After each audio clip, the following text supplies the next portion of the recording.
In today's video, I'm going to teach you how to convert Canva to Word file. Canva to Microsoft Word export. If you've designed something in Canva and need to edit it or share it as a Word document, this quick workflow will get you there without any extra tools. We'll start in Canva. Open the design you want to convert. Then go to Share and choose Download. For the file type, select either PDF Standard or PDF Print. PDF Standard keeps the file size smaller and is great for everyday documents.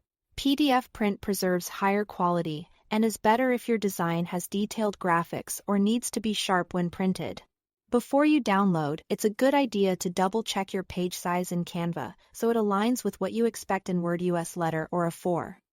For example, helps the layout translate more smoothly. Click Download and wait for the file to finish saving to your computer. Next, switch over to Microsoft Word. Open Word, click File, then Open, and browse to the PDF you just downloaded from Canva. Select it and open it. Word will show a message letting you know it's going to convert the PDF into an editable Word document.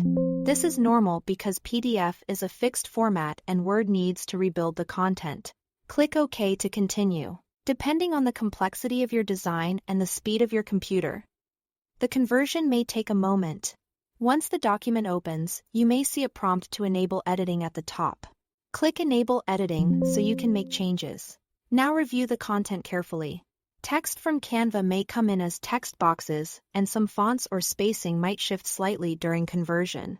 If a font used in Canva isn't installed on your computer, Word will substitute something similar, so check headings and line breaks and adjust as needed. Images, shapes, and icons should come through. But you might need to nudge elements or realign items to match your original design. Take your time to proof everything, especially on multi-page designs. When you are happy with the result, save it as a Word document so it's easy to reopen and edit later. Go to File, choose Save As. Pick your folder, give the file a clear name and make sure the format is set to Word document with the Docx extension. That's it. Thanks for watching.